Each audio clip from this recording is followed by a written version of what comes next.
All right, we're back in action, man. How's it feel? Honestly, after this one, I wouldn't say we were in action. I think we were in awe. Yeah, you're not going to hear very much of us once this thing gets underway. Oh, this was definitely a kick back and relax and enjoy the ride. Bring a pen and paper and whatever else you have necessary to write on, because, dude, the knowledge stacked. I think you need a whole entire notebook. Oh, yeah. Well, it's just like I told him after the show. I've been studying some of this stuff on the builder side, getting into it for 2 years now. And listening to him, I was sucked in like a kid who had just cracked the book. I mean, I feel like I don't know anything. I had to pick my jaw up every time I wanted to talk just so I would put it back into proper location to talk. No, I'm just a big fan of learn something new every day. Well, this, you could actually sit and study for years and never get on that level. It was nuts. For you guys that don't know already or haven't figured it out by the title or the picture, or just, click on our podcast because that's what you do, we have Dr. Ashby on this week. Something that I've looked forward to, and I know Steven's looked forward to, having him on and chit-chatting with him about the Ashby Law, because it's no longer the Ashby theory as we were talking about. Yeah. It is the Ashby Law, because it is proven now that with the 12 foundation, 12 foundation steps. Okay, foundation steps. We'll go with. Okay, that's what I thought. That's what I was going. 12 principles. We'll say the 12 principles in the foundation. If you want to sound Ron Jeremy, it's the 12 principles of penetration. Okay, perfect.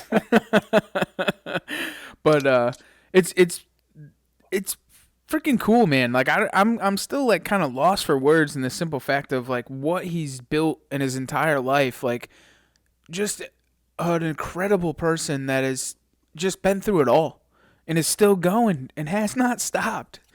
And just, yeah. I mean, talk about inspiration. I mean, this guy has killed hundreds and thousands of animals with a bow and arrow.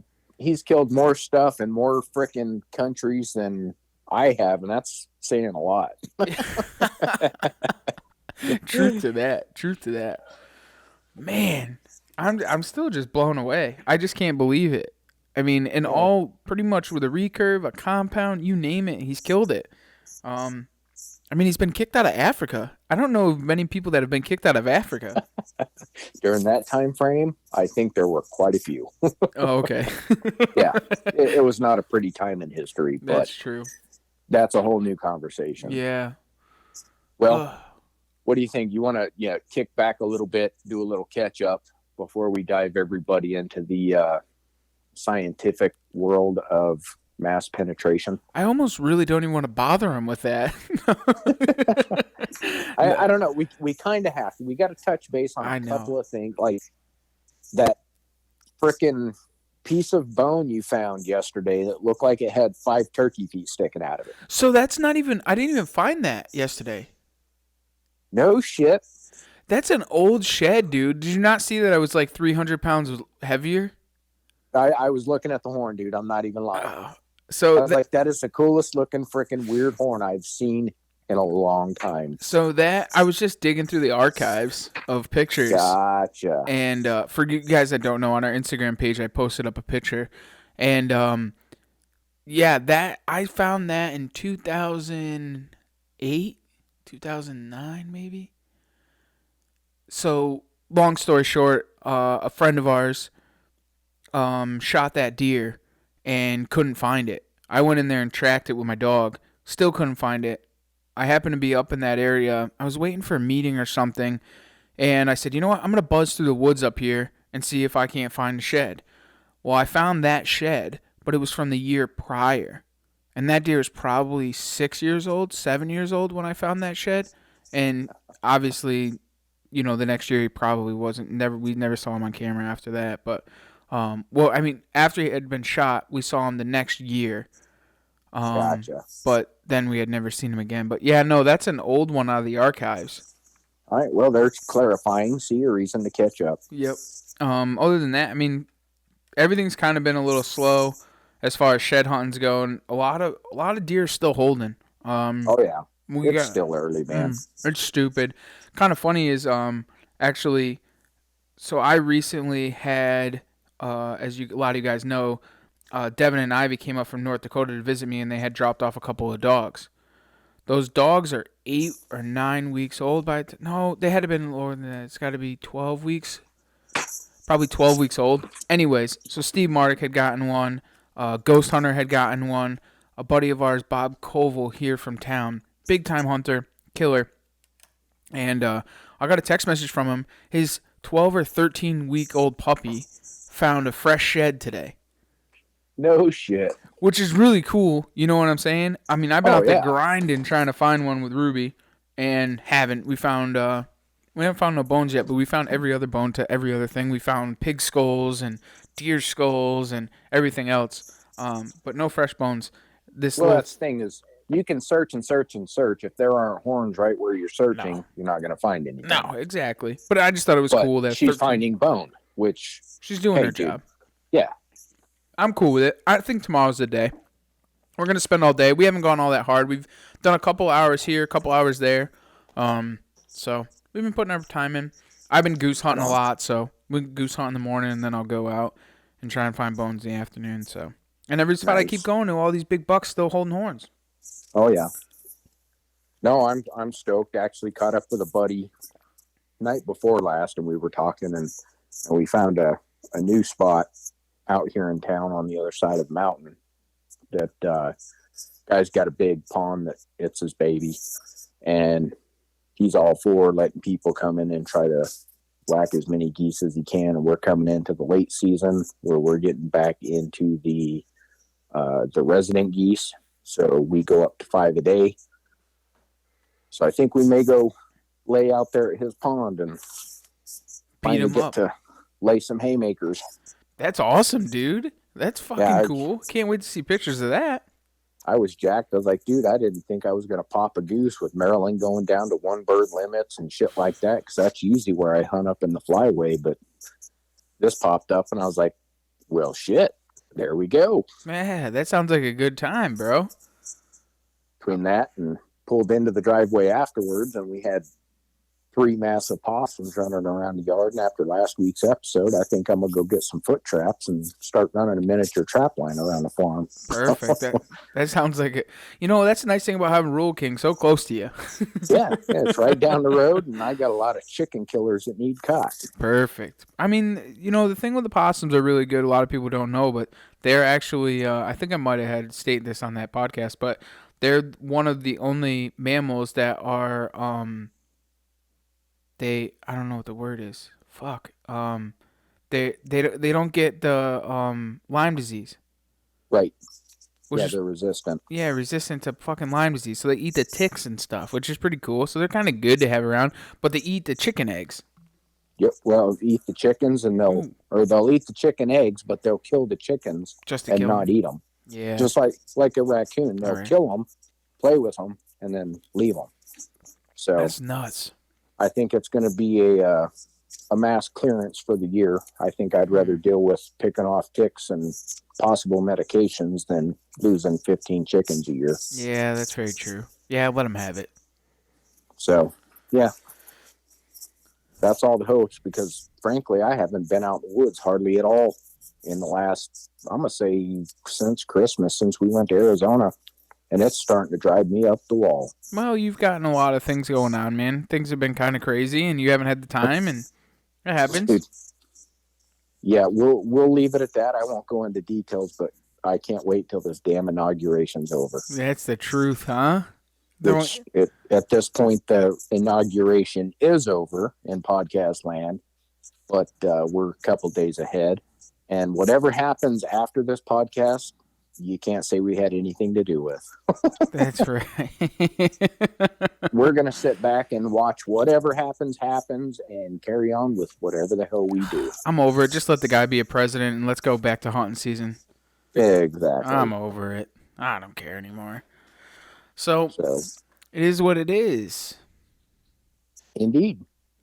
But is anything else new with you? Nah, man, just kind of, goose hunting a little bit, finishing up sea duck season. I got out the other day. We did really well. Um, Other than that, I mean, just kind of chilling, getting ready for shed season, doing a lot of scouting. Hopefully everything kind of drops their horns soon, but other than that, I did go over to Wild Edge today. I met Steve Mardick over there. He got his new Berserker. I may or may not have picked up mine. Nice. Maybe waiting for you to get yours soon. I think we're going to put together a whole entire thing. We're going to ship it off to you. So I was kind of crunched for time. It was kind of a last minute thing. True story. I called Steve and I was like, hey, dude, we're going to have to push it off for like an hour. I got to get over to Wild Edge. So I kind of held off all that stuff, but we'll see what happens. And then we will have Wild Edge on the podcast on February 4th. I don't know. Somewhere in there. That week. Maybe that one or the one after. So we'll have some good stuff. They got the new platform coming out. You know what? Let's just snap right into that. Why don't we just thank those who to help us out. So we'll start off, obviously, Wild Edge Inc., wildedgeinc.com, the leader in mobile hunting. Go and check them out. They do have the new Berserker out and the new Battlement. If you guys haven't seen them, check them out on YouTube or check them out at wildedgeinc.com. Broadside Camo, broadsidecamo.com. They are the photorealism camo for your aerial hunter. Check them out. Use promo code Outdoor Drive on that one. Also, Wicked Twisted Bowstrings, wickedtwistedbowstrings.com. Get Jillified, custom bowstrings, the BCY or the Bloodline series. You can design all of your strings over there at wickedtwistedbowstrings.com. Out on the Limb Manufacturing. They are the custom aerial hunter needs. I got to come up with like little slogans for these things. So if you guys got any, send them over to me because I definitely need something cool to be saying because I always get tongue twisted trying to figure this out. Out on Limb Manufacturing, they actually just came out. If you guys haven't checked it out, the one stick climb method. They just came out with the Shikar with a scout on the top. And they also have quick release clips on them. Some really cool shit. Go and check those out at outonthelimbmanufacturing.com or on YouTube also. Timber Tumblers for all of your custom tumbler needs. Check them out, timbertumblers.com. They're over on Etsy. You can get yourself a custom tumbler and all that good stuff over there. Stickers, and he does all kinds of crazy things. Nor'easter Game Calls, nor'eastergamecalls.com. They are your custom one-stop shop game call website. And they make custom knives at mabcustomknives.com. Mock is the freaking man. So go and check them out over there. Help out those who help us. And yeah, fucking pretty cool. We're still here. Yes, we are. If you guys haven't realized that you can't see our faces on this one, we are actually going to go all audio. Dr. Ashby, obviously, is not as tech savvy as all of us, so we couldn't do a Zoom on this one. In Dr. Ashby's defense, I am not going to say he's not as tech savvy, just strictly based on when you get done with this, you're going to be like, he's doing more scientific crap than I can deal with. He's just simple in the terms that he doesn't want to deal with all of the modern amenities. He just makes shit happen. So that's right. We're working on a phone line with this podcast, so it's all audio. It's probably better for everybody that there is no video on this one. You would be you'd be a mess. That's the truth. You'd see us drooling for about an hour and 20 minutes. So if y'all want to do us a huge favor also, go on to our YouTube page, subscribe, hit the notification button so you don't miss out on anything. You can still watch this on YouTube, but it's audio only. And if you guys are on our podcast app, make sure to just give us a 5-star review if you're on the Apple side. Spotify, why don't you share it up, show some friends, show us some loves. And yeah, man. Am I forgetting something? Other than common sense, I think you're pretty well covered. Are you sure? No, Do I never am. Okay, that's good. Is that Mike? Is he chiming in?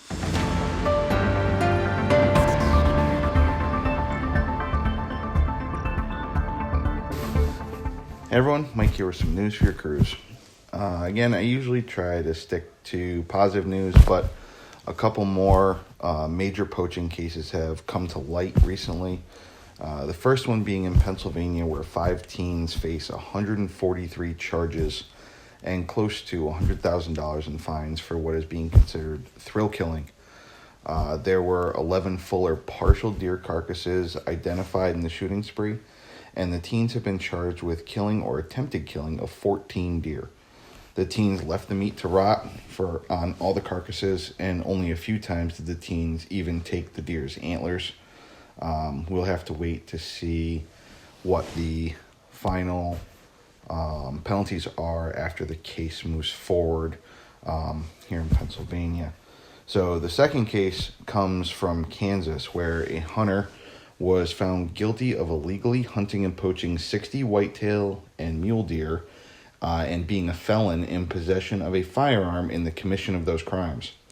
The hunter has been sentenced to 14 months in prison with post-release supervision of at least 12 months, and the hunter was also assessed $314,234.68 in restitution owed to the Kansas Department of Wildlife, Parks, and Tourism for the value of the deer killed.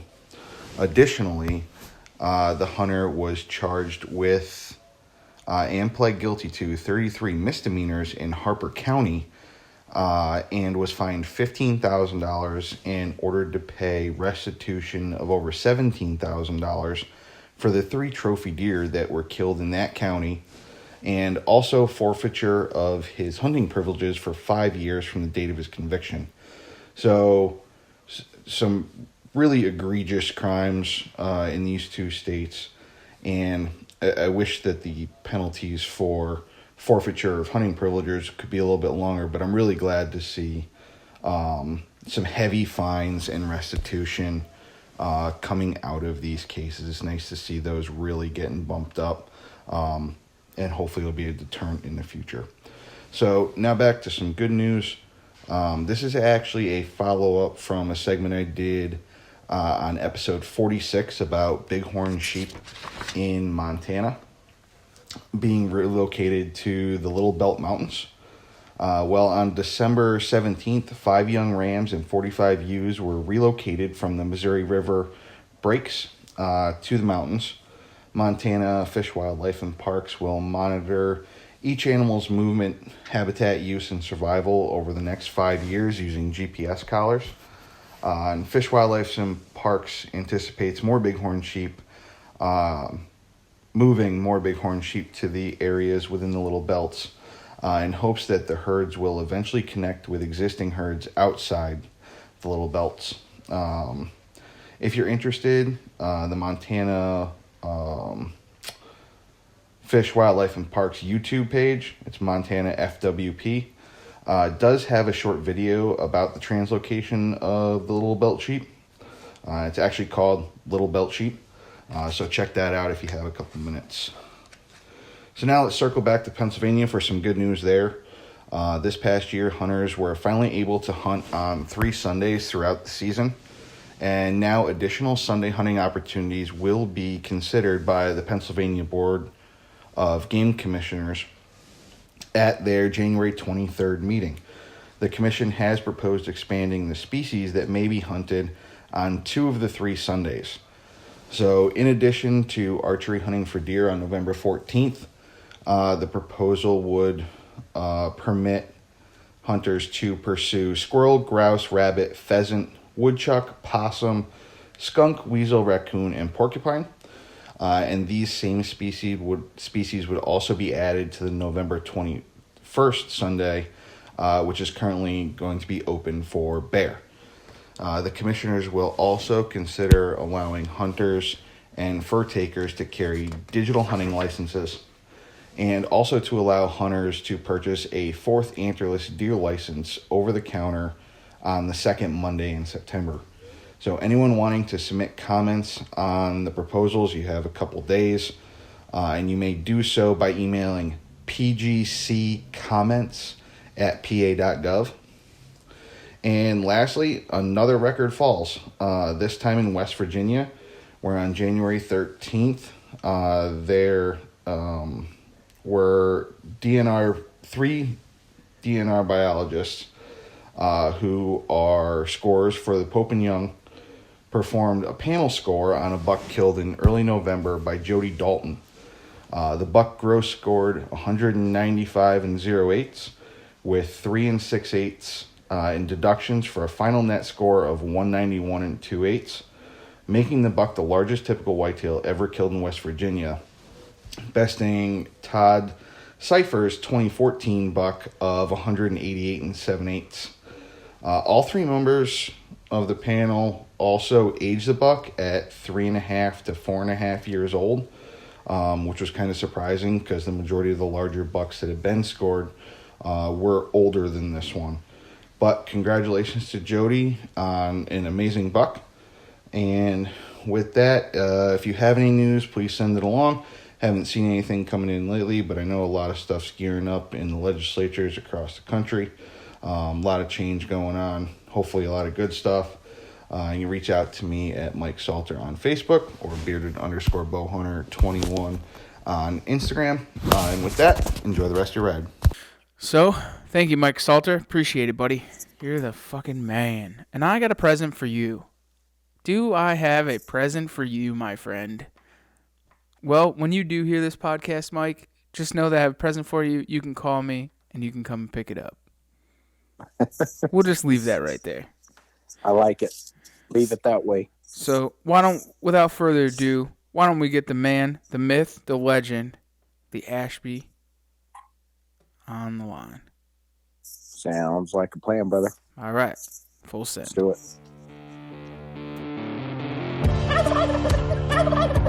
Nice shot.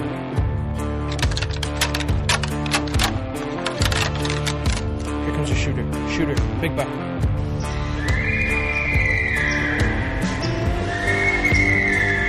Stack.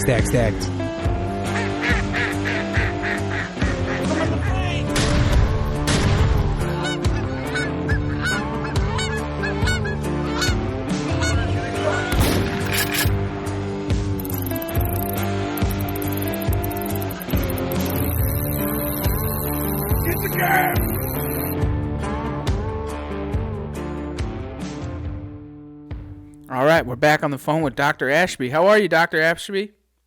Doing real well. How you doing? Oh, we're doing good. Where are you calling in from? Huh? Where are you calling in from? I'm down in South Texas. What? Got that warm weather. Oh, yeah. It was kind of cold today. It didn't even make 70. That's rough. What a break. What a break. So why don't you introduce yourself to everybody, tell everybody who you are, where you're from, and what you do.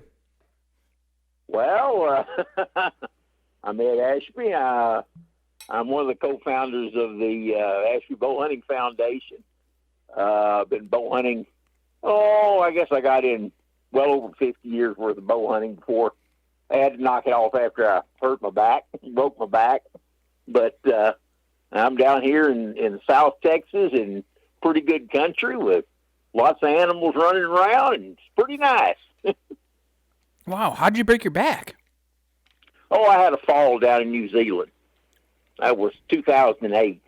That ended my gallivanting all over the world and doing stuff. Wow. Were you out on a hunt when this happened? No, nothing as romantic as that. With all the crazy things I've done in my life, it rains a lot down there in the South Island, and I was visiting some friends there, and as you enter the house, they always have these mud rooms. Between the mud room and the rest of the house, they have a little concrete barrier 3 or 4 inches tall. Well, I came in through the mud room there and stepped into the kitchen and on the linoleum, and my feet just went out from under me. Wow. So just that quick, I came down right across that concrete barrier, right across my back. Oof. And that ended it for you, huh? Oh yes. Wow. Well, at least you've led a very crazy journey up until that point. Oh yeah, it's all been worth it. Wow. Had a great time. So where did it all start for you? Let's bring everybody back. Let's get everyone up to speed. Well, I guess I got interested in archery, bow hunting, and stuff when I was in I think it was third grade. When Howard Hill came to our school, put on a little, his movie Timba was out in theaters, and he was touring around the country, and the movie was going to show there, and he came down and put on an exhibition in our auditorium. And that did it. I already loved to hunt before that. And that just, okay, that's it. I was over the top. Went home that day, made a bow out of a willow limb and made some arrows up and cut out tin can points on them. And bow lasted about 10 shots and broke. But I was hooked. That's good enough. That's a good childhood right there. It was fun. Yeah, we grew up like little wild Indians just out in the sticks. And we'd go out the back door and start to hunt and fish. Where did you grow up? East Texas. Oh, okay. So you've been in Texas your whole entire life. Well, no, when I left going off to college, that was it, man. I went all over the world. Wow. And hadn't really got back to that part of Texas. But I always knew that if push come to shove and I couldn't gallivant around the world and do stuff, I'd probably end up back in Texas. Wow. And what did you do in college? What did you study? Well, I went to school. What most people do in college. Yeah. Unless you're Trev. Yeah. No, but like what was your major? What were you studying? Oh, well, I did pre-med. Okay. And then, went on to the optometry school up in Tennessee. So I was up there for a while. And after graduated, stayed on the staff there for a while. And then got drafted in the very last draft we ever had. That's how my luck usually goes. And then I went off and I was up in Kansas, stationed originally in Kansas. And then I went up and was stationed in Alaska, then down to Arizona, and then back up to Alaska. And then when they wouldn't leave me in Alaska, I got out of the Air Force, changed over to Public Health Service, worked out on the Indian reservations for a number of years, and then went down and ran the area eye care program there, covered 7 states. And from there, I went on to be chief of eye care for the Federal Bureau of Prisons. And then I retired. Wow. Picked up, got rid of everything I had, moved to Africa. Lived over there till everything collapsed and I got thrown out. Jeez. And then I came back and regrouped and went down and spent 7 years in Australia, New Zealand, New Guinea, all that part of the world. So it was pretty good. So did you do what made you go to Africa? Let's take this thing back. Like you just up and left and just decided you're going to go live in Africa? Oh, well, yeah, I went to Africa the first time in 1975 and had been back and forth to Africa several times. And it didn't take me a long time after that first trip to Africa to figure out as soon as I can retire, I'm going to come over here and live and do this stuff. Wow. So that's what I did, and I went over there. While I was there, I did all my own hunting, and then did my studies and stuff. But also worked as a professional hunter part of the time too, and guiding people, particularly if we had bow hunters coming in. And that was fun. It was good. Wow. Had a great time. That was if things hadn't fallen apart, I'd still be in Africa, I'm sure. So is this where like the whole Ashby theory started, was in Africa, or did you have this before you had gone there, or? But, no, I'd hunted Africa before that, but in, I guess it was 1982. I had tried earlier to see if I could go over and hunt a rhinoceros, and had contacted people over there. And no, bow hunting wasn't legal for them. But they started in about 82 with a project.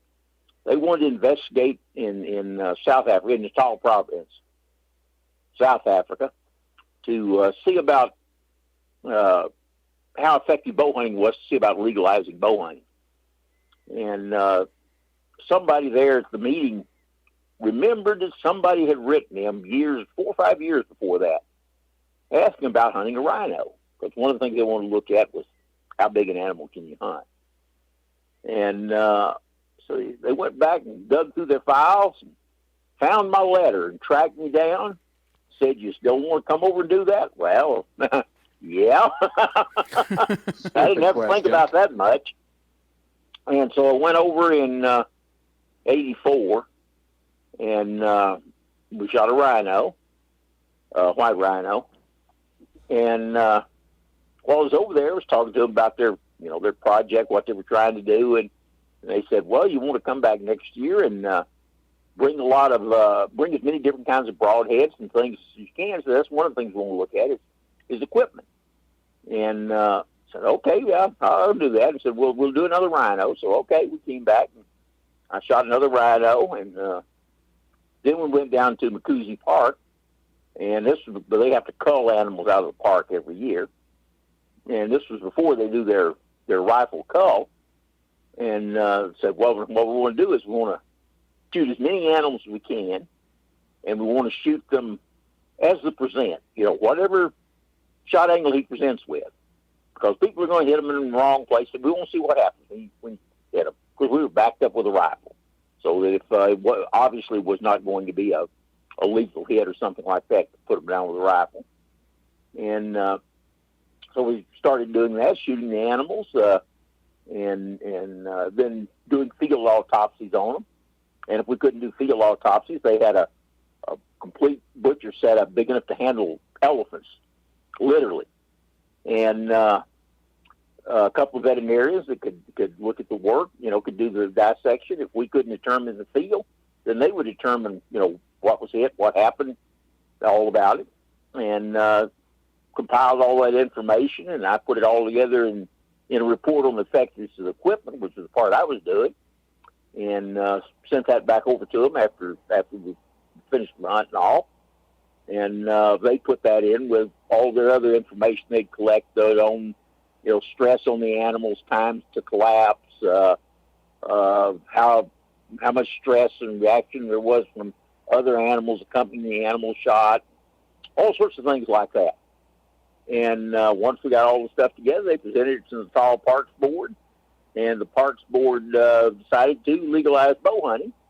And that was the first affirmative bow hunting law anywhere in Africa. Before that, the only places that bow hunting was mentioned was to outlaw it in every country. There were a few places you could bow hunt, but they were laws that were silent. They just didn't mention bow hunting at all. But in no place up until then was there anything that said you could actually legally bow hunt.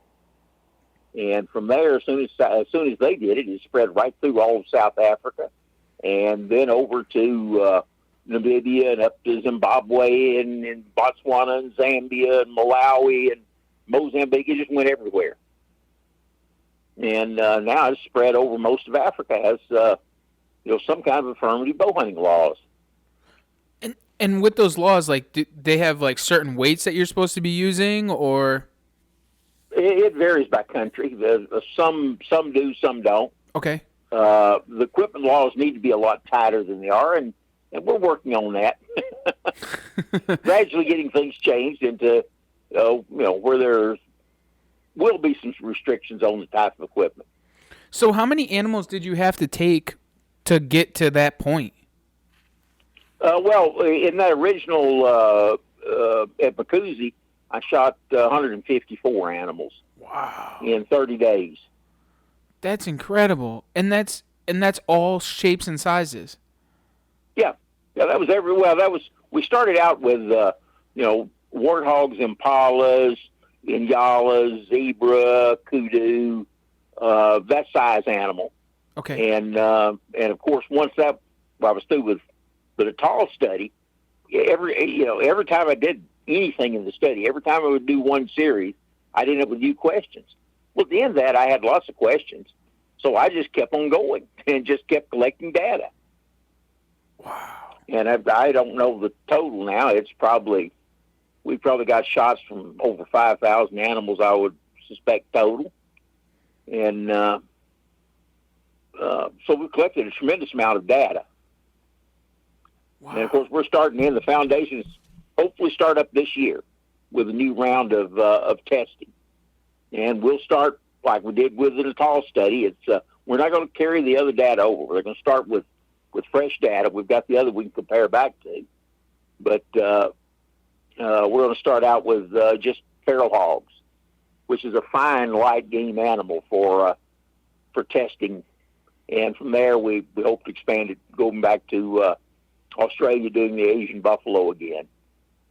And from there, we may work in some of the African animals again too. So everything depends on what happens in the world. Yeah, exactly. Especially with traveling and everything. Yep. So what exactly is the Ashby theory? Like, everyone talks about it, but what exactly is it? It's not a theory. Okay. We have, the only data that exists on terminal performance of arrows anywhere in the world. And I was collecting at that point about 119 factors off of every shot that we were tracking. Now, our new database is going to be considerably bigger because there's a lot of new things that didn't exist even when I was testing. And I just finished work on the database, and we've got about 160 factors that will be tracked off of every single shot. And this time we'll have not just me out there doing it, we'll have a team of people. Mm-hmm. And that will help a lot. That'll take a lot of the burden off of doing it. It's a massive job to collect all this information. And so we hope to do a little trial run here sometime in the next couple of months. And if that goes good, we'll see what we need to do. First thing we've got to do is I got to break these new people in to what's got to be done out there in the field. Once you've done it a few times, you can get into it. It becomes a routine. But you only have a very short, limited amount of time. Within 30 minutes of the animal expiring, you need to take all of your test shots. So you've got to work very, very quickly. So everybody's got to know exactly what they've got to do in order to be able to collect this data. And so there'll be a little bit of a learning curve. We're going to work on that. And hopefully by sometime late summer, we'll be able to go into a larger scale testing. So we're looking forward to that. It's going to be really exciting. So is there a certain, is there a certain weight that you guys are shooting for, or? No, it varies. Now, the only place that really we talk about weight if you look on the foundation website, you'll find the 12 points that we tend to stress on the penetration factors. And the only place that weight really comes into it, one, yes, you want to shoot the heaviest arrow that you can shoot that has acceptable trajectory for you. But if you're looking at breaching heavy bone, what came out from all the study was that you need about 650 grains of arrow mass to breach a heavy bone. And that doesn't change with any of the other factors. It's strictly dependent upon the weight of the arrow for breaching that heavy bone. And that's because when you hit the bone, and this is in a penetration-enhanced arrow, you've got to be dealing with a broadhead that was at least 2.6 or higher mechanical advantage. So it's going to have to be with a good broadhead. But with a good broadhead at 650 grains, you can breach a heavy bone with 100% frequency. Now, the heavy bone threshold, that 650 grains, applies to all eras, regardless, all broadheads. But if you've got a broadhead that's a poor bone former, that has difficulty getting through bones, below that 650 threshold, it may only breach the heavy bone 8-9% of the time. But when you reach that threshold, it makes an abrupt jump, and it might go up to 14-15%, who knows? But it'll make some kind of jump. But when you get into these penetration-enhanced eras with a higher mechanical advantage broadheads, when you hit that 650, in our testing, it reached 100%. And when you're doing outcome-driven testing, to reach 100% with anything it's absolutely amazing. There's only a couple of factors we ever found where we reached 100% frequency. But that one we did with, like I said, a penetration enhanced error. But FOC and all the other factors, error of flight needs to be there regardless, and structural integrity. You've got to have those two. But other than that, none of the other factors influence the heavy bone threshold. It is strictly how long that error can push on the bone, because that bone has an attachment that lets it move. You know, they're there for more than just holding up the body. The bones are there to protect the body too. And so when you hit that bone, it wants to move, and then it wants to give. And the bones also have all these surfaces that curve, usually in multiple directions. Now, all of that is to direct and deflect and redirect impact forces to protect the internal organs of the body. And so you've got to be able to overcome all that, and that depends strictly on how long that arrow can push on that bone. And so you can take a light arrow with high force and come in there and hit that bone really hard, but it won't breach the bone. But if you take a heavy arrow that pushes and pushes and keeps pushing till it exceeds the stress limit of the bone, then it goes through. And that's the only place that weight really comes into it. But weight is always an advantage, so you want to go as heavy as you can in the arrow and still have trajectory you can live with. So weight's just one of the many factors. So you said something about FOC. Can you explain that a little bit to everybody so they kind of understand? Because sometimes that's kind of like a lost thing. Okay. FOC is the weight forward of center, and basically it's an aeronautical term. The FOC, the higher an object in flight's FOC, the more stable it is in flight. In other words, the harder it is for it to change direction. The lower the FOC, the more maneuverable it is, so that it can change directions very, very easily. So you take something like a F-23 Raptor. A human can't fly it without computer assist. It has virtually a neutral weight forward to center. But you take something like a Dart, which has a lot of weight up front, and they fly very well. They literally fly like a dart, which is what we want in an arrow. We want stability.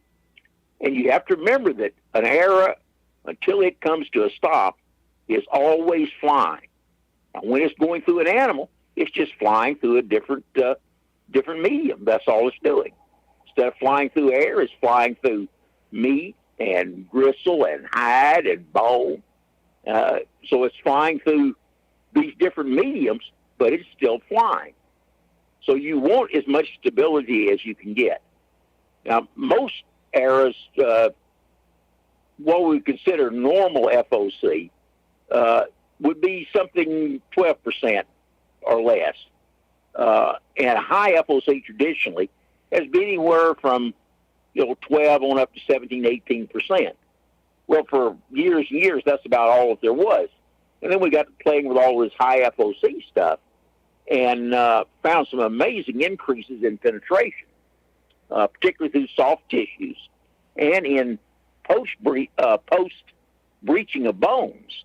The FOC comes into play to give you very high penetration. I'm swatting at a bee flying around here. I'm being attacked. They don't bother you any. They just lie there and crawl around. But FOC, what we measure in error isn't the absolute FOC. It's a relative term, just like many other relative terms we use. It's a way to measure what's on the error so we can duplicate the error.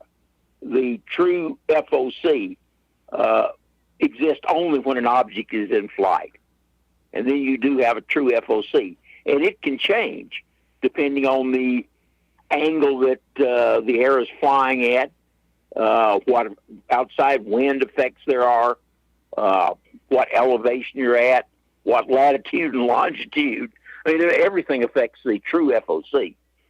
So what we're doing is measuring a relative figure. As we got into this, we established a couple of terms because we had to have something to call them. And the first place that I could document a major jump in penetration from the effect of FOC by itself, taking identical arrows in all external aspects, same shaft size, same broadhead, everything the same, except for the amount of FOC. Both arrows tuned for perfect flight. That's the way we were testing it. And once we got to 19%, we could definitely document an increase.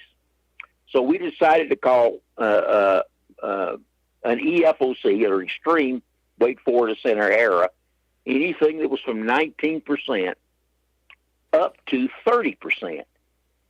Now, at 30%, we decided to call them ultra EFOC because with the components available then, it was extremely difficult to reach that 30% FOC. You could do it. I finally got an error up to just over 31, and it was the best penetrating error I ever tested. And the percentage, we can track it through different amounts of FOC, and we see the penetration going up as a percentage at a higher level for every percent FOC you go up. In other words, the amount of increase in penetration you get percentage-wise between 20 and 21% is not as high as it is between 22 and 23% or 23 and 24%. So each one goes up. One might show I can't remember the numbers off the top of the head, but say the 20 to 21 shows a 5% increase, and 21 to 22 shows a 5.8% increase, and so forth. It goes up, but every time it goes up, there's a higher rate of gain. So it keeps stacking up, and by the time you get up to that ultra FOC, you go up 1% in FOC, and you're gaining 8, 9, 10% increase in penetration, and that's off the penetration, just compared to the one below it. So that's way more than that in total inches. So when you look at it overall, you're talking at anywhere up to 60% increase in penetration between an EFOC and an ultra EFOC era. If you take a look across the spectrum, going up no higher than 30%, you can triple the penetration of an era. Exact same external profile, same broadhead, same everything. Just by increasing the FOC, you can get a full tripling of the penetration. Say that first one penetrates 4 inches. Well, instead of 4, you're going to have 12 inches. That's incredible. So it's just amazing what you can do. Absolutely. So, and all this came out of the data from, like I said, out analyzing the results out of those 5,000 plus shots. And were you shooting the same type of animal with different FOC arrows? Yes, but we were doing it multiple times. Right. Anything can happen one time. But when it happens 30 times in a row, you've got something. Right. You're not going off of one shot. Oh, no. Everything is off of many shots. Done in multiples. That's the only way you can do it. That's how you do outcome-driven studies. They're coming from a medical background. Most of the research everything that I've done with this, most medical research is outcome-driven research. It's not like going in a lab and saying, okay, we've got to have a uniform medium and we've got to get this exact outcome every time for it to be the same, because that's not real world. You have to get out there in the real world and, okay, you introduce all of these random variables, and then you take a huge sampling of data and you look and see what actually happened. Now, from what actually happened, you look at how often did it happen? Under what circumstances does it happen? So how likely is it to occur? And then you work backwards to, now, why does it happen? So it's sort of a reverse, almost a deductive type of logic to research it, as opposed to going into the lab and saying, oh, okay, we put this much of a chemical in this, and this is the reaction we're going to get. You can think of it as engineers spend, years and millions of dollars designing an airplane, and they've got everything worked out. But the first thing they have to do is put a test pilot in it and go out and fly it in the real world and find out what they didn't know, from their lab studies. So essentially, that's what we're doing. We're taking it out on test pilot status. A little safer being on the ground, though. True. It's sometimes not safer, though. I've had a few close calls. Especially in the African bush. You never know what could happen over there. I've spent my time of running and ducking behind trees. How many times has that happened to you?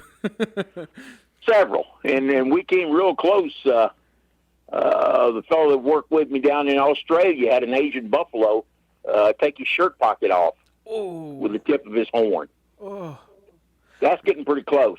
Do you think that the Asian buffalo is worse than like the water buffalo in South Africa?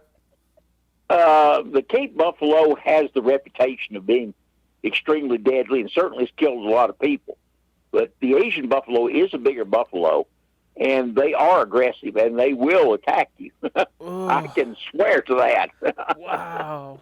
So how does that feel, being on the ground with a bow and arrow, trying to take one of those down, like knowing that they're like one of the most dangerous animals out there? You don't think about it till it's over. Really? You're so intent on getting close enough and then getting the arrow in where you need to get it that you really don't think about it.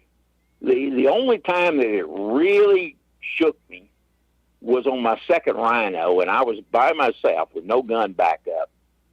And it's a kind of long story, but we kept seeing this one bull down in a big basin area, and he would spook out and run out through the mountains through this little pass, this little narrow gap. And we'd gone out and dropped off the trackers looking, to follow tracks to see what kind of bull was there. And there was just me and Chris Freeman. And we came over the top of the hill and got the glassing, and sure enough, that same bull was down there. He was a big bull too, and bigger body than the first one I shot. But he had been dehorned. He was very old animal. And so Chris said, "Well, I tell you what," said, "I'll give you, I don't remember what it was, 45 minutes. You work your way around and go up in that draw and see if you can find a place where he goes out there and ambush you. And after that, I'll go down here just like we've done before, and I'll try to very carefully stalk him. And he'll probably spook and go out just like he has the other times." So I did. I went up in the gap up there, and I got in there, and it kept getting narrower and narrower and narrower. And finally, I got way up to the end where it broke out. And this thing had walls that went up at about, probably a 70-degree angle, and couldn't have been more than 10 feet wide up there. Well, there were two trails coming out up there, one right down at the bottom of it, and one about 3 feet high up on the side, on the left-hand side. And I looked in all of the tracks right there where it broke out, we're down this lower trail. And so I got up on the upper trail. And I was standing there, and pretty soon, I could hear rocks rolling. And I waited, and I waited, and I waited, and, more rocks, and getting closer and closer. And I didn't want to move, but I just cut my eyes around to the right there, and here he was coming, but he was on the upper trail where I was standing. And he got about probably 20 yards from me. And he went down onto the lower trail, which is, I guess, what they do a lot. I just didn't look at it close enough to start with. I just knew that there were none of his tracks on that top trail up there where I was when I got there. But anyway, as he came out by me, now you got to consider this is the second largest of the land animals, and stands about 6.5 feet at the shoulder. Now I'm standing 3 feet high. After it was over, Chris and I measured with a steel tape from my footprints to his, and it was 7 feet. Wow. So he's coming right by me, and when I shot him, he's right that close to me. And it never even occurred to me that, what a dangerous situation it was. I was so intent on getting the shot, and fortunately, he just took off. He ran right on out in that opening, made several circles, and took off. Went down there a little ways, and that was the end of him. But after it was over, it had dawned on me, all he had to do was turn his head around, and I was a goner. I mean, he could just flip his head to the side. That was it. I'd have been toast. And I shook like a leaf on that one. But not till it was over. Didn't bother me any up to that point. Wow, that's Wasn't crazy. the smartest thing I ever did. Wow. Yeah, but that's a story that nobody can replicate. Well, that's true. That's insane. Not many people are going to get that chance anymore, but I think about the only rhino hunting they're allowing now is so-called green hunting, where they dart them. Yeah, because so there's not going to be a whole lot of people hunting them anymore. It's not legal to take them anymore, right?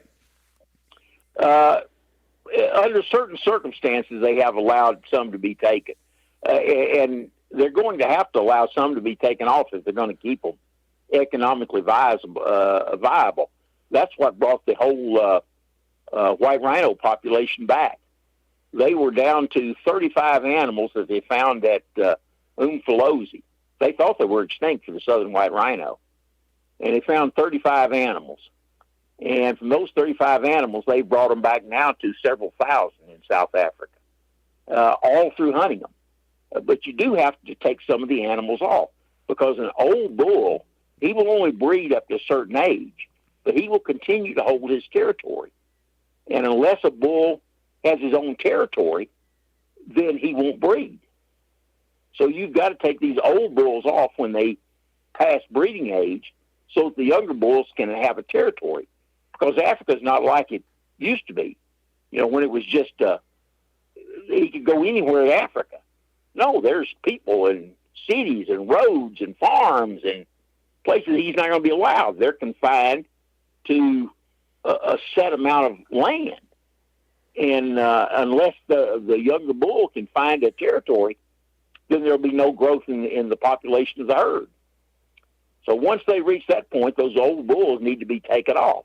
And what they were doing up, at that time was you went over there, you paid a lot of money, you did, the trophy fee all went into the rhino management program. So literally the funding of the whole program was run out of hunters paying for it. And they'll have to have some kind of something down the line to figure out how to do this. And that's how a lot of things in Africa go, and I don't think a lot of people understand that. A lot of people don't. They all they have to do is look at the huge die-off that happened in Kenya with the elephants after they stopped all hunting up there, and the population of the herd grew up and grew up and grew up, and they ate up everything they could eat, and the same thing, they had no place else to go. There are people living on that other land. They go out there to people crops. Well, yeah, they get shot. The government comes and shoots them. And once they ate up everything that they could eat, and no place for them to go, the starvation and the die-off of the elephants was immense. And so since then, as they brought them back, they've tried to control the population. Not through hunting, though. They just go out and the government calls them in Kenya. But there are some real good management programs. The herd moves back and forth from Botswana into Zimbabwe. That's been managed very, very well. And the population is holding up excellent. And it's very static. They take off enough animals through hunting to keep the population at what the habitat will support and have a healthy, viable elephant population. I look down the road and I think the way Africa's human population is growing, and most of the animals are sooner or later are doomed over there. My hunting partner over there that I worked with, a professional hunter, Gordon Cormack, had the best description of it. He said he was born and raised in Tanganyika, what's Tanzania now. He said that when he was young, Africa was a sea of animals with little islands of people. And now it's a sea of people with little islands of animals. That's a good description of what has happened to Africa. And those animals definitely need to be managed at that point. Oh, you got to manage the population because you only have finite habitat. And if you don't have an economic value to the animal, there's no reason for anybody to save them. The native is not going to save the animal unless you can show him that somehow he benefits from that animal that's going to come in and, might tear up his crop and eat part of his crop, or, unless there's some reason for him not to go out and just kill that animal, he's going to go kill that animal. I mean, and they have the campfire projects scattered around Africa, which, a portion of all the hunting, the money that comes in from hunting, goes to the local tribal communities, and the meat goes to them. And, there are programs to get the local people to see and understand that they benefit. There is an economic reason for those animals being there, and they benefit from it.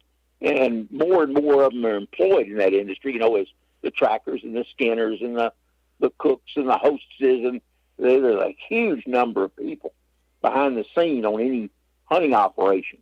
And they try to employ the local people in the area they're hunting in as much as they can. Some of the highly skilled people, travel with a professional hunter doesn't matter where he's going. But for the other people, as you change camps, you try to have local people employed so that they, again, are seeing an economic value to having a hunting system. We need to get the Americans to understand this. It's very difficult for people to understand it. Some people just have this thing of, leave the animals alone, and it's okay for them to go out there and starve to death, but you mustn't kill one. Yeah, exactly. And I think a lot of Americans don't understand what the economic plus is to it, where the money that we spend on tags over there goes back into the tribes, and the food goes to the tribes, and so on and so forth. Not just over there massacring all of the animals on the land, that they need to be managed also. Right, and no hunter over there, no professional hunter, is going to try to wipe out the herd because that's his livelihood too. Mm-hmm. So they're going to help manage the animals as best they can. That's why they're all behind these campfire projects and things like that to make sure that all the locals understand that, hey, there's a reason for keeping these animals here. Because if they got rid of them, then nobody would have a job, and then the economy would crash there. Yeah, and because you get in the African bush, there's not a lot of jobs. I couldn't imagine. It's just the people that are there hunting, right? Yeah, in the camps That's and so on and so forth. Other than that, it's almost a hunter-gatherer society. And you have all the poachers. They raise some little plots of crops, but They just survive off of what they can find. Wow, that's crazy. At that point, they're going to kill anything they can kill because they need the meat. That's right. But if they're getting the meat and don't have to go out and work for it, hunting on the way they have to hunt is hard work. And so if somebody's going to bring them meat, and okay, here's a whole elephant. Okay, we can eat real good for the next several months here. Then they'll stop poaching everything. Well, that does cut down on the poaching, and the way they normally poach is not by hunting; it's by snares, and that's an awful way for an animal to die. And we don't know how many thousands of snares taken up over there. Snares are, they don't discriminate; they'll catch anything. An elephant gets his trunk in there and gets the trunk. He literally pulls on it till he cuts his own trunk off. Leopards get caught, baboons get caught, monkeys get caught, everything. That snare makes no distinction. They also, don't they run big footholds that are really heavy that they have to drag around until they literally dehydrate themselves to death? Sometimes the snares are hooked onto a drag. Okay. With a big heavy log or something. Other times they're not. They're permanent. But those big heavy drags, it's not really to dehydrate them at all. They do their drags so that they tend to hang up on the brush. Oh, so it holds them up. They will normally have a fork. It'll be a tree trunk with a big limb forked out on it, cut off. So it makes like a big Y. And as they drag it along, it's going to hang up on something. Geez, so it holds them in one spot. Yeah. And do they always find these animals, though? No. Yeah, I didn't think so. No. They, I couldn't tell you the number of animals that we've come across that, have died in snares. Nobody's ever taken them out of the snares. They're still there. Ugh, that's insane. That's nuts. It is, but, the ones that, like I said, there's not jobs out there. Right. And they'll go poach animals and dry the meat and then go try to sell the meat. They'll make a trip into town and try to sell the meat to people. But if you have one hunter there that takes a couple of animals, then now feeds a tribe and everybody else. You have to have more than one hunter in there. If you have some hunters coming in and they're taking enough to feed most of the tribe, and they're providing jobs. Again, they're providing that cash that the poacher's going to get from selling the meat. Mm-hmm. Here's a way he can do it without having to go out there and risk his life, because in a lot of places poachers can be shot. You got game scouts out there trying to find them, and so they're taking quite a chance sometimes going out to poach like that. Yep. But that's the only way they can come up with money. Right. But if you can set up something where there's jobs, or whether they don't, even the ones that do it for food, and there's very few of those. Most of the poachers are strictly out doing it commercially so they can sell the meat. That's incredible. They were literally putting their lives on the line for it. Yes. That's nuts. Well, I want to get back to the foundation just a little bit. Can you kind of explain the 12 points that you're looking for when you're doing these studies? Okay. Now the 12 points. These are the things that affect penetration of the arrow, and penetration is your number one factor. A lot of people will say, "Well, I shot a deer and he got away, and it was just bad shot placement." Well, unless you recover that animal to see what happens, you don't know if it's bad shot placement or what happened.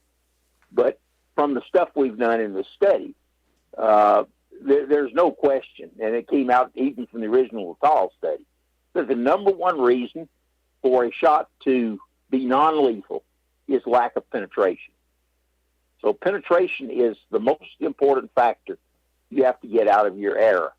So all of these factors are designed to increase the penetration of your arrow. Now, the very first factor is the structural integrity of the arrow. you don't want anything to bend or break, because if it does, your penetration is shot. If you take a broadhead and you just put a very tiny tip bend on it, the average loss in penetration is 14%. So it's amazing how much you lose just from something like that. But structural integrity is a requirement for every hunting arrow. It's an absolute must-have arrow design feature. If you don't have that, none of the other factors can be relied upon, because you can have a heavy arrow that flies perfectly, but if it breaks on the impact, it's not going to do you any good. Now, the second factor is the arrow flight. And the arrow flight is what enables the other factors to work. It allows all of the benefits you get from these other factors to work at an optimum level, to give you more usable force on the target, and let each factor work at its full potential. And poor arrow flight just squanders your arrow's force. And if you end up with all these other design factors in there and poor arrow flight, all you're going to have is a arrow that flies terribly. It has all these good design features, and it's still not going to perform. So that's something you just got to have. And if your broadheads have a different point of impact than your field points, then somewhere your setup is not tuned. There's something wrong with it somewhere. Now, the other factors, as I go down through them, are ranked in order of what gives you the most benefit. But they will change sometime, depending on the situation. It's like the very last factor, number 12, is an arrow weight above the heavy bone threshold. That's that 650 grains, because it's not real important unless you hit heavy bone. But when you hit heavy bone, it jumps to number 3, right behind the structural integrity of the perfect arrow flight. So under certain circumstances, they flip-flop. But if you take all shots and lump them together, the rest of these factors are listed in order of which one is most important overall. Our third factor is the arrow's weight forward of center. We talked a good bit about the weight forward of center and what it is and what it does. And so I don't need to go too much more into that. The fourth factor is the mechanical advantage of the broadhead. And that mechanical advantage is a term relating to a simple machine. In other words, it's how much it multiplies the force. It's like using a long ramp.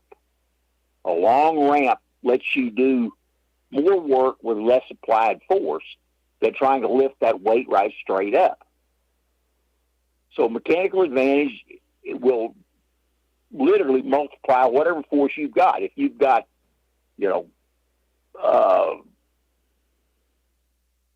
well, actually it'd be in momentum, so it'd be in slugs. So if you have 0.5 slugs of arrow force going forward, I hate to get into those terms, but that's really the proper one to apply. Then, and a broadhead mechanical advantage of 3, then it's going to actually increase the force of that arrow by a factor of 3. It's going to let that arrow do 3 times as much work. And so basically, the longer, narrow broadhead is, the higher its mechanical advantage is going to be. The fewer blades it has. So a single blade head is going to be better than a 3-blade, going to be better than a 4-blade if they had the exact same dimensions, same cut width, same length. So that's just, in essence, all what mechanical advantage is. And it just, like I said, it just multiplies the useful force of the arrow that's available. Our next factor is the shaft diameter. And you have to look at the diameter of your broadhead ferrule. I'm having to do all this off the top of my head here, of the diameter of the broadhead ferrule in relation to the shaft diameter. If the shaft is at least 5% smaller than the broadhead's ferrule, then you gain on the average 10% penetration.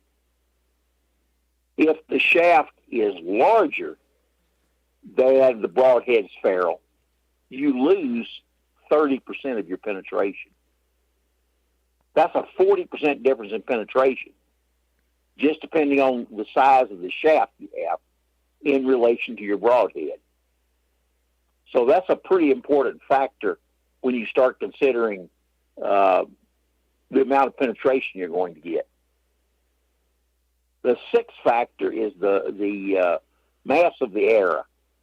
And when all else is equal, an arrow's tissue penetration is proportional to its momentum.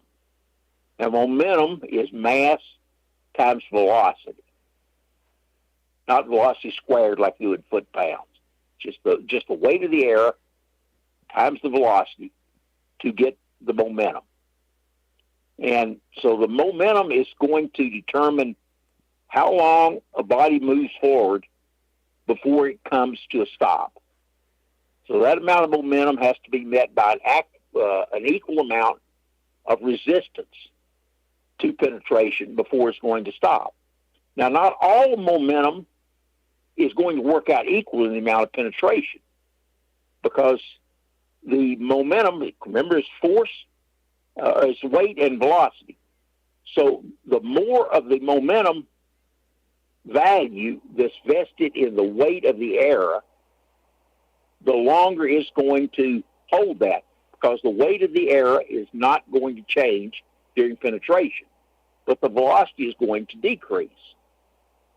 So momentum that is derived from the weight of the arrow is more important than the momentum that is gained from the velocity of the arrow.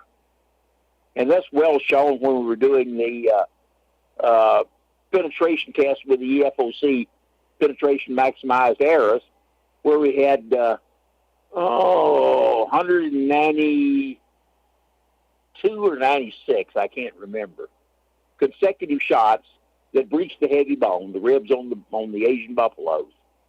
And 25% of those were out of a 40-pound Bear Formula silver bow, with arrows that were traveling a blazing 119 feet per second. Whoa. But the arrows were just shy of 800 grains, wow, and at about 20%, 26% FOC. And all of them proved to be lethal hits traversing the thorax on the buffalo. So when you consider that it's roughly 20% of the shots in there, that's 35 or so, more than that, almost 40 consecutive shots that proved to be lethal.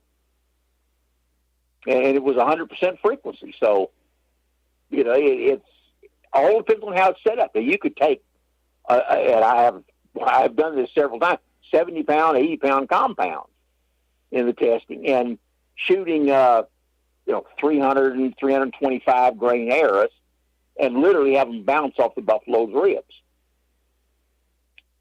Wow. So even though on paper they would have enough momentum to do it, most of the momentum came from the velocity, not from the mass of the arrow. So it was expelled very quickly. Again, that's that hard, quick blow as opposed to that long, slow push. All these things do tie together, all these different factors. So that's the important part of the arrow mass, and that's why you should always try to shoot the heaviest arrow you possibly can that will give you a trajectory that meets your needs. Let me think. What's next? The blade edge finish, and that depends on how well it's sharpened on there. Now, we did a lot of testing with different edge finishes where we used hone and strop, beard shaving sharp edges, and we used file sharpened edges, and we used serrated edges, much like the Howard Hill type serrations you put onto broadheads. And what we did was take a whole series of arrows with different broadheads, and we sharpened the arrows by each of these methods. And then we shot them into 7 layers of buffalo hide, fresh buffalo hide. Each one of those is about 1 inch thick.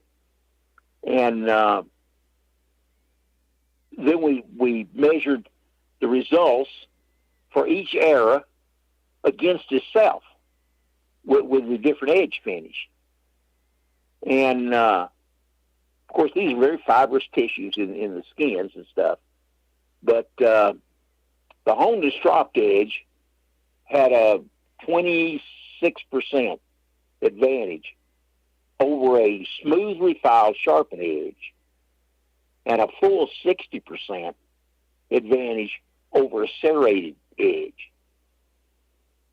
So there's a definite advantage to that. And there are some other advantages to this honed and stropped edge that have to do with the hemorrhaging cascade, because the thinness of it comes in too, and that actually relates to edge profiles, which is a factor coming up. But the thinnest, smoothest, sharpest edge you can achieve while still maintaining the edge integrity so that it doesn't get damaged during penetration. It slices tissue with the greatest efficiency and causes a maximum amount of blood loss. When you slice a blood vessel, see if I can remember all of it, it goes prothrombin is converted to thrombin. Thrombin reacts with the blood enzyme to cause fibrinogen, and the fibrinogen causes fibrin. The fibrin attaches to little tags of tissue where the slice is, and that's what causes the blood clot to form. So the thinnest, smoothest, sharpest edge you can have goes through there. It creates the fewest tissue tags, but it also disrupts the fewest cells in the lining of the blood vessel, which is where prothrombin comes from. And so it produces less prothrombin, which in turn means less thrombin, which means less fibrinogen, which means less fibrin, and it bleeds longer and freer. So the type of edge finish you've got on your blade is a very important factor in the clotting time of any blood vessel, from the smallest capillary on up to a big blood vessel. The next factor we would come to would be shaft profile. And we looked at parallel shafts, tapered shafts, and barrel tapered shafts. And a tapered shaft has an 8% penetration advantage over a parallel shaft. And it has a 15% penetration advantage over a barrel tapered shaft. And the parallel shaft has about a 7% advantage over a barrel tapered shaft. So the tapered shaft starts out, remember, you want it 5% smaller than your broadhead ferrule to start with. But then as it penetrates, it gets thinner and thinner. So you get less and less drag on the wound channel. The parallel shaft, even though it's a little smaller, has a uniform amount of drag all the way in. Of course, as it penetrates deeper, you've got more and more surface area of the shaft in contact with the wound channel, so that it's increasing the amount of drag as it goes. Where on the tapered shaft, you're getting less and less contact of the sidewall of the shaft with the wound channel. And on a barrel tapered, of course, it goes in, and then it actually gets bigger as it goes to the middle of the shaft. So it's really increasing the amount of drag that the shaft is going to have on the wound channel. And that's the different type of profiles you want to look at. Now, micro shafts did not exist when I was doing the testing. So in the new testing, we will be looking at micro shafts. Where they're going to fall in there, I don't know. They may do very, very well. You know, they may show an increase over a tapered shaft. I don't know. Let's try it. Of course, the tapered shaft has an advantage of pushing up the FOC of the arrow, too, which is a big plus factor. Let's see. Our next factor is number 9, broadhead and arrow silhouette. That's how smooth or how sleek the broadhead is overall. How the ferrule, how smooth the fade in of the ferrule is to the face of the blade. Any kind of bumps, lumps, things like that create drag with the broadhead and tends to become a penetration factor. More important when you hit bone, even light bone. And I would tend to put vents and blades into this same category. Seen a lot of problems with vents and blades because essentially even in soft tissue's coming across the blade and it hits that cutout, it tends to close down it, and then the back of it hits and makes a little bump when it comes to the back of the cutout. And so I consider that just like putting little bumps in there too. So that's what you want to look at there is the sleekest. I don't know any way to describe it other than the sleekest and smoothest silhouette that you can come up with on your broadhead. We did find that in soft tissue, some additional slickness helps too. Some of the broadheads that have Teflon coatings and things like that. And Teflon finish can give you some penetration increase, up to about 12% sometimes, depending on the head profiles and things like that. The important thing is just not to have any ups and downs and lumps and bumps anywhere along the arrow profile. Not just the broadhead, but the whole thing, as sleek as you can get it. And the 10th factor come up would be the type of edge bevel. That's where we get into single bevel versus double bevel heads. And we could talk for a long time on just this one thing. But I hope I'm not wearing y'all out. This get technical. It's kind of hard to explain to people. No, not at all. We're sucked in. Okay. Yeah, we're following. All right. The single bevel broadheads, now most people have become familiar with the fact that they rotate and that the rotation tends to split bones.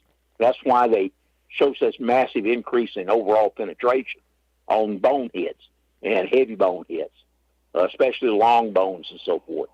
The wider the bevel, the more pressure that's generated as it goes through. The amount of torque of the broadhead is dependent upon how much of that bevel surface area is in contact with the bone. So that the wider it is, and actually the heavier, the thicker the bone is, increases the torque. So as it goes in there, it'll torque harder and harder, depending on how wide that bevel is. But there are a lot of other advantages to a single bevel other than just splitting bones. And one of them is that most people don't think about it, but the edge bevel has a mechanical advantage of its own, just like the broadhead does. So the mechanical advantage on an edge bevel would be the length or the width of the edge bevel, not how long front to back, but how wide it is, divided by the thickness of the blade. And you can calculate what the mechanical advantage, because it's just an inclined plane again. It's another simple machine. Now, if we go back to that other one where we're talking about a honed and strop, smoothest, sharpest edge you can get, and then you make it a single bevel with a low angle, and you want to work with the lowest angle you possibly can and still not have it weak enough that it chips and breaks and rolls over and things like that. That higher mechanical advantage means that it's going to take less force between a tissue like a blood vessel and the single bevel for it to be sliced because it has a higher efficiency. Or you could look at it the other way and say, okay, the higher the efficiency at the same level of tissue tension between the cutting edge and the tissue, it's going to slice deeper.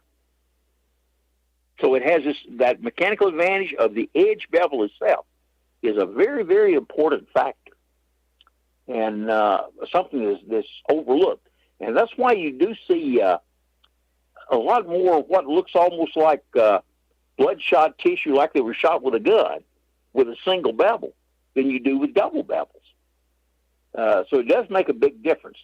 And there are many other little advantages to that single bevel edge. The fact that when it's rotating through mobile tissues, like lung tissue or gut shots and things like that, is that it commonly winds the tissue up around it. And it literally makes starburst cuts so that you can get little nicks in the tissue that are sometimes as much as 4 or 5 inches away from where the arrow passed through, where it's wound tissue up around it. And then as the broadhead passed through, it's cut all these little tissues. So it does a tremendous amount of cutting, other than right along the path of the arrow. That's another little advantage that comes up with the single bevels. And it's one reason the single bevel is becoming more and more and more popular. But the bone splitting is definite huge advantage. We did a lot of testing with identical broadheads, where one was sharpened double bevel, one single bevel. And in 100% of the cases, this is another one of those places where we came up with 100% frequency. 100% of the time, the single bevel will outpenetrate the double bevel. And the amount of penetration gain ranged anywhere from 14% to 58%. Now, that 58% actually comes on the big, wide broadheads. And it won't mean that they're going to outpenetrate narrow, long, high mechanical advantage head. But that long, narrow head is still going to gain 14% over what it already had, which was very substantial compared to that big wide head. But percentage-wise, the big wide heads gained more advantage from the single bevel than did the long, narrow, high mechanical advantage heads. But then you've got all the other advantages of the single bevel besides just the penetration and so forth. So it's a very important factor, very much overlooked, even though it, overall doesn't yield always as much penetration gain as you get out of some of the other factors. But it's not going to triple your penetration like FOC can. Our next factor, we got into 11, would be the tip design. And tip designs, a lot of tips are not strong enough. We tested 7 different, I believe it was 7. 7, 9, no, I think it was 7 different tip profiles, and a lot of shots with it. And we were looking at things not only how strong they are, how resistant to damage. We looked a lot at the skip angle of the broadhead, so that when you impact the bone surface at an angle, how likely is the broadhead to bite into the bone or skip off the bone. And of all the tip designs we tested, the Tanto tip came out the best. Now, a true needle tip, a two-blade head that came down to a true needle tip, would probably do really well if you could ever find one strong enough that they didn't get damaged. But we never found one that didn't get damaged. The Tanto tip has the advantage of being extremely strong. And it hits that bone and it's almost like an axe biting in there. And it had the best skip angle and had the lowest damage rate of any design tested. So overall, that's the one we recommend by far the most. Third down or second down behind it overall was the chisel tip. So that would be the next best tip to have on the end if you can't have a canto tip on there. And then, of course, back down to 12, which we already talked about, was the arrow mass above the heavy bone threshold. And, you know, it's really important when you make a heavy bone hit. But if you don't make a heavy bone hit, you can probably use a 525 grain arrow and get just about as much penetration, if not as much. But if you hit a heavy bone, there's going to be a big difference. So it just depends on what you want to do. And we don't try to push this as, hey, you got to use all this stuff. This is a toolbox. These are things you can do to your arrow setup to make it a more lethal setup. Every factor you add in is going to help. Now, you should always have factors 1 and 2. You should have that structural integrity, and you should have perfect arrow flight. Regardless of what else you do, you need those 2 things. They are the 2 most important things of all. And then you can go through this. You don't have to go all hog changing an arrow setup. You can go through and say, okay, I'm gonna change to a better broadhead, something with a higher mechanical advantage, and I'm gonna sharpen them honed and stropped. But that's improved your arrow setup a lot right there. You know, without changing the weight, without doing anything else. So you can go through and just sort of pick and choose on those.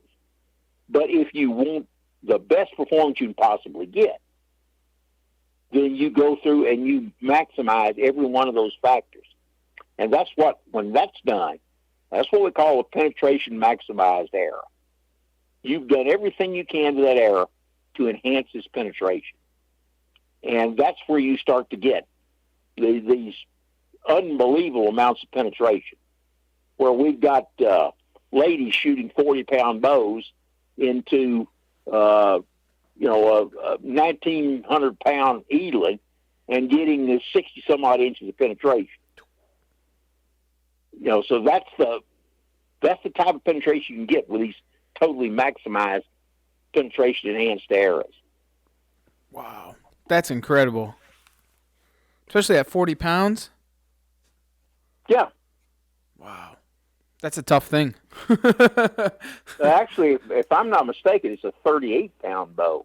Jeez. That she was using. But it was roughly 40 pounds. Wow. But had just over 61 or 62 inches of penetration. Wow. In about a 1,900-pound eaglet. Jeez. That's incredible. You've built quite the foundation, Dr. Ashby. Well, we're working on it. We're trying to, and we keep it totally independent. We don't take donations from anybody in the archery industry. So, none of the companies they can't give us equipment. We buy our equipment. We buy the broadheads we test. We buy the arrow shafts. We buy everything like that. And we're a 501c3 nonprofit. We depend totally on donations from people to keep us going. And so that's anybody out there that wants to donate, go to our website, and we sure appreciate it. But we look for grants from places like the Dallas Safari Club and Houston Safari Club, places like that, to help fund it too. When I was doing the research, I funded it all out of my own pocket. But you can't get many people in the world that's going to do that. They got to love it. That's the truth, right? What is the website they can find some of this information on? Let me think what it is. I think it's just AshbyBowhuntingFoundation.com. Let me hang on here. I'll have to call something up and find out. It'll load up here in a minute. Oh, there we go. AshbyBowhunting.org. Okay. Awesome. I got it bookmarked, so I don't have to remember it. That's right. We do have one last question for you, Dr. Ashby, and that is, what drives you outdoors? What does what? What drives you outdoors? What drives me outdoors? Outdoors? Yeah. What makes you want to go outside and hunt? What makes you want to do the Ashby theory? What makes you want to do all this stuff? Well, I've always done it. I grew up in a hunting family. Dad was an NRA rifle instructor, and I shot competitive rifle when I was shot my first match when I was 5 years old. And so I grew up hunting, and we were relatively poor. We didn't know it, and we ate game meat all the time. And heck, it was just fun for me and my brother to go out and shoot stuff. And we didn't realize we were feeding the family, but it was. And we grew up, like I said, like little wild Indians. On the week, my parents they'd got thrown in jail nowadays. They'd call it child abuse, but they'd take us on the weekend on a Friday and dump us off down in the creek bottom, and just me and my brother. And heck, he was probably 10 and I was about 7. We'd spend the whole weekend down there, just us. And we'd run set hooks, and we'd shoot rabbits and squirrels and turtles, and shoot soft-shell turtles and eat those. Just carry a piece of tarp to keep the rain off of us if it rained, and a coffee can to boil water in or cook in. There we went. We were all on our own for the whole weekend. And in the summer, they'd take us down the Sabine River and put us out on the sandbar for weeks at a time. We'd go down there when we'd trap minnows, and then Dad'd come up on Sunday and he'd pick all of them up and take them down to the bait shop and sell them to them.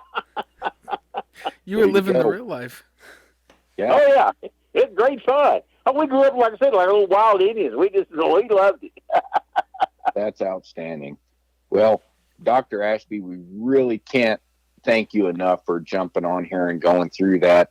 What you laid down is more than I think me and Trev combined could remember off the top of our heads. So, well, it's all on the website. You can go on there, and we've got all the reports on there, and a whole article, I think, on the 12 factors in there, and plenty of stuff for people to read. They're keeping busy a while.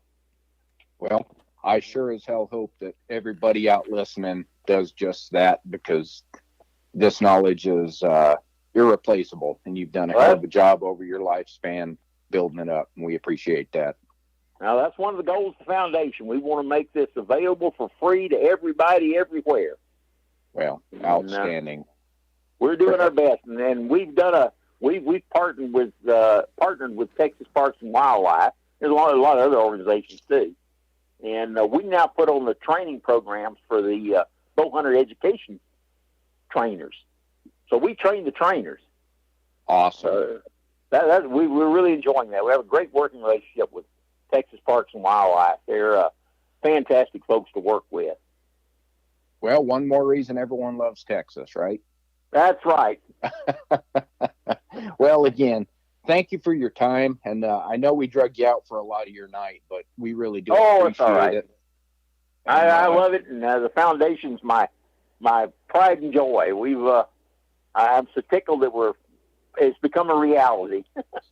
Well, it's a pleasure having you on. And I really look forward to working with you in the future, getting some more information. If you ever need volunteers or people to go out and help with these hunts, me and Trevor are always available. We would love to go do that. Just saying. Well, we're talking about that as we get into the hog testing of getting people down that want to come down and help us with them and so forth. But we'll see how it goes as we get it all up and running here, and hopefully it'll go good. We've got about 3,000 acres there. We can shoot all the hogs off of we want. Outstanding. Well, you ever run out of people, give us a shout. We'd be more than happy to give you a hand. Okay. Well, it was nice talking to y'all. You bet. And for everybody out there listening, get in there, get this information, look it up, get the details, and educate yourself, because this stuff is vital. And until then, thanks for taking the ride right here on the Outdoor Drive.